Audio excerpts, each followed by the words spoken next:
everyone, so today I wanted to do a video on my experience as a consignor at the Lana Consignment Sale. First of all, it's my first time doing this and I wanted to document it just for purposes of helping other moms who have thought about doing it, and also for myself to remind me the process of it all. So first of all, it started with laundry day. I went and I washed all of my kids' clothing and I hung it all up, and then I made sure that everything was in their rooms, in their closet, not hidden somewhere, just so that I wouldn't go back and find something later. So once I had done all the laundry, I went ahead, and I did this at nights when my kids were sleeping, so I'm talking like day 1, day 2, day 3. So day 1 was doing laundry. Day 2 was pulling all the clothing and accessories and shoes that I was going to sell, and I literally just worked my way from one side of the closet to the next through all of the drawers that I keep their accessories and shoes in. So day 3, I had 2 giant piles, boy and girl clothing, and I had to go through. I had to take out all the clothing that was kind of too worn, had stains, had holes, or anything that was not presentable and sellable. So I separated that clothing into 2 piles, sell and donate, and whatever I donated, I took it, and I got left only with my sale pile. Always making sure that I had a boy and a girl pile. Don't mix your clothing together. Day 4 was hanging up all of this clothing, and they want you to have them in plastic hangers.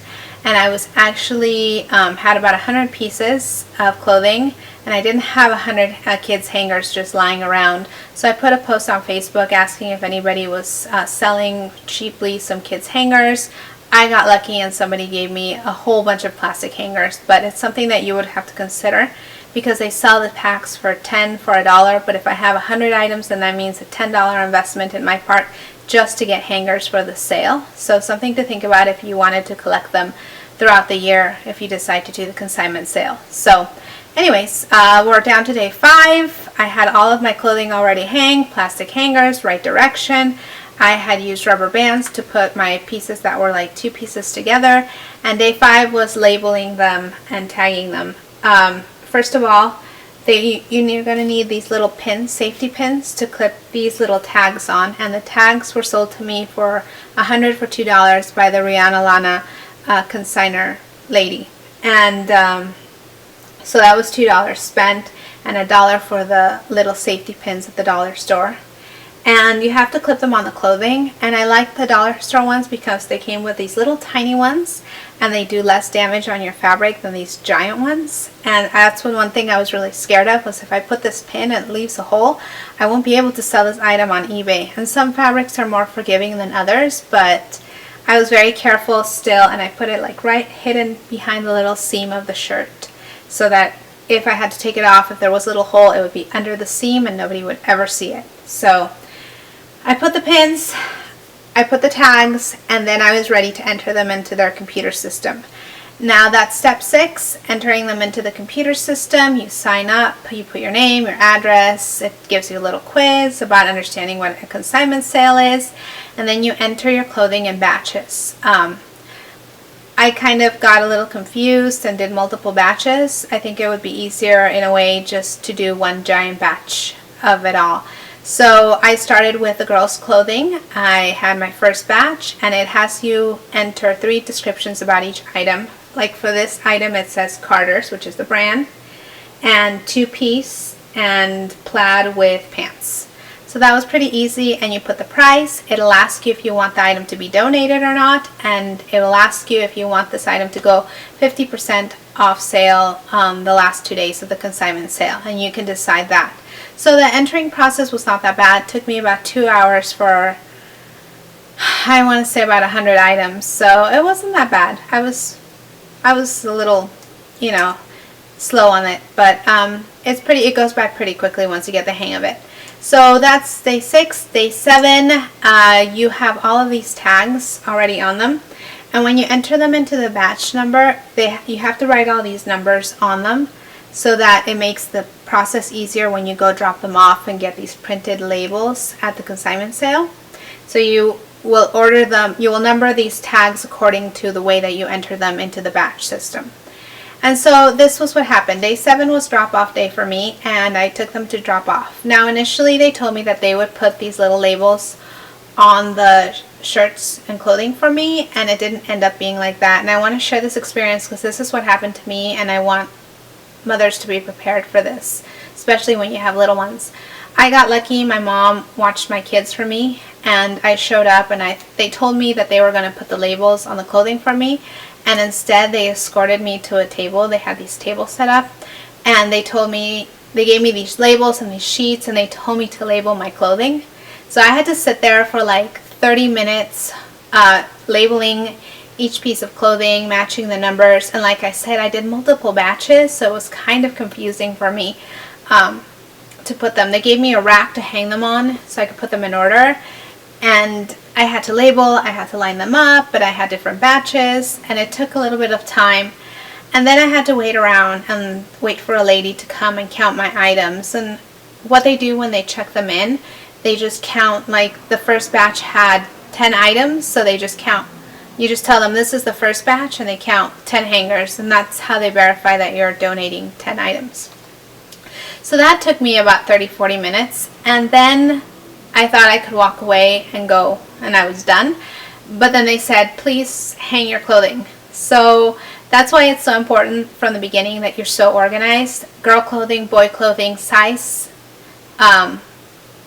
sorted by size, so that when you have to go hang them on the racks, if you do have to do it like I did, it's a lot easier. All the racks were labeled by months, you know, for babies, and then 2T, 3T, and by boys and girls. So I luckily had everything sorted out by boy, girl, size, and I had to really literally run around the store and hang my clothing on each rack, and that took another like 10 minutes.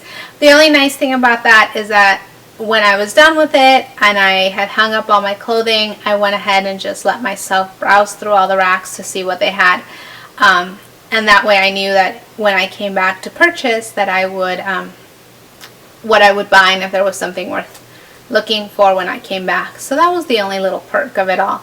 But I did have to label my clothes, and I did have to hang my own clothes, and I was kind of really upset about that. So consignment sale day comes, I go shopping. First day, consignors get in a little bit earlier. Volunteers go in at who have done 3 shifts, go in like at 9 a.m. Volunteers who do 2 shifts go around 10.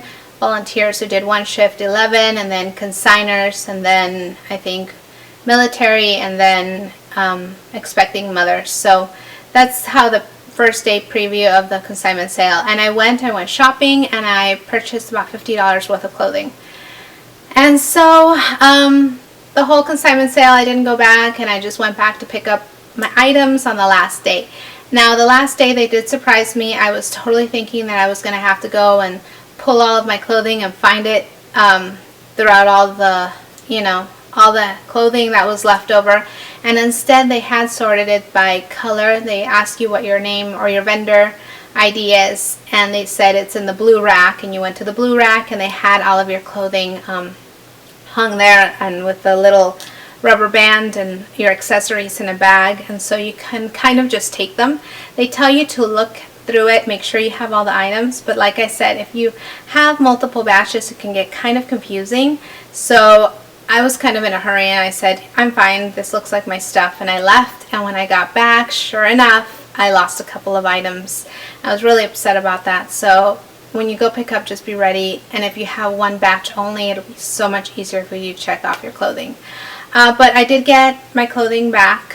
This is all of it right here. And I got my check right then and there. Now this is the important part. How much am I getting back? Is this really worth it? Is this all of this work that I did worth doing the consignment sale? And yeah, I'll tell you. So I took, at the final end, I ended up only taking about 50 pieces, and I sold about 25 pieces of clothing. And out of those 25 pieces of clothing, it totaled up to about $107 and some change. After their fees. Now here's their fees. 30% off the bat is what you get if you get other moms to consign and say that you refer them to do the consignment sale, and they list about 15 items each. You get a little bit more of a commission. So I didn't know any people, and I didn't have any idea who I could recruit, 5 moms. So I ended up just saying, well, 30% isn't bad. So out of the 107, they take their 30%, and on top of that, they take $9. So in reality, at the end of it, it was like they took 40% commission off my sales. So my sales was 107, and in the end, I think I got like $67 back, which is not a lot. And considering that I went on the first day of the consignment sale and spent $50, it's like I made $17 in all of it. Would I do it again? It was a lot of work, and I would have to say yes, only because it is a lot more money than if you were to do a garage sale. I've tried to sell some clothing on Facebook, on the exchange groups, and people are just not buying some stuff, not even if I post it for like $2. So in a sense, it is worth it. Now, what am I selling at the consignment sale?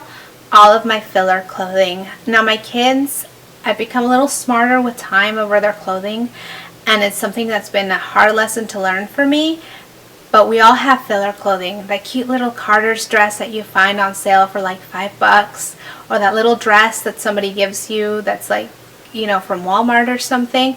That is what I called filler clothing. And filler clothing does not sell on eBay and does not sell on the exchange groups. And your best bet is to sell that clothing at consignment sales. So Carter's is a really common sort of cheap little brand which has really cute clothing. But in the resale world, eBay, exchange groups, it doesn't sell, it doesn't move, and it's something that you want to get rid of, and you don't just want to give it away. At least I can't give it away because I sell my clothing to be able to purchase more clothing for my children. So for me, I do want to sell my items, even if it's for $2, because those $2 add up. So I would say yes. I would say come springtime, I will be doing the consignment sale again with my filler clothing. Right here on this side of the closet, this is all of my eBay clothing. This is brands like Baby Gap, Janie and Jack, other little boutique clothing that I know I can get more money for. How do you price your clothing? How did I price my clothing? For instance, this shirt with these pants, I posted it for sale for $5.50 and it didn't sell. So next time I know that something like this, I should probably put it at like $4.50, $5. 50 cents makes all the difference in making the sale or not. I know people are cheap, they don't want to pay for it. And since it's filler clothing, like I said, I'd rather get $2 than get nothing. So pricing was really low. So I'm going to just give you some quick examples of how I priced it and how it didn't sell. $5.50 for this item. This little reindeer costume, $10, did not sell.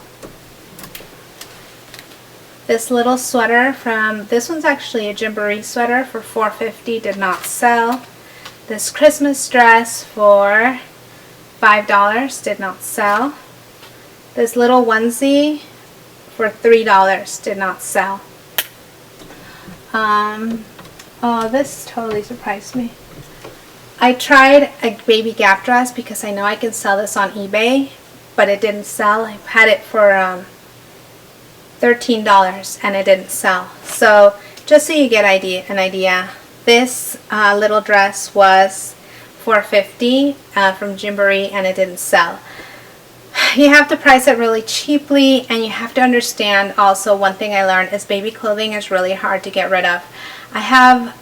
We all have tons of baby clothing. You know, they go through it so quickly the first few months. I want to say newborn clothing is one of the hardest things to sell because I feel like nobody wants to dress up their babies in secondhand clothing when they're brand new babies and you want everything new and everything. You know, it's your first child or your second and they're still, you know the standards that we hold up. So baby clothing, newborn clothing is really hard. Everything from like 0 to 24 months is hard to get rid of because there's so much abundance of it. So I would say price it cheaply, and if you have a lot of like onesies and things, I really do suggest that you just kind of either do a whole lot of them and sell them for super cheap. That's the only way to get rid of onesies. But baby clothing, is hard. It's hard to sell because when I went to go drop off my clothing, the racks were packed with baby clothing, just packed. Like there wasn't any more room for it. So anyways, that was my Rhea Lana experience. I sold $107 worth of clothing. I only got a $67 commission check. They get about 40%, even though they say 30%. And at the end of it all, it is a lot of work. But if you have a lot of filler clothing, I suggest you do it. And at least try it once. Anyways, thanks for watching. Bye.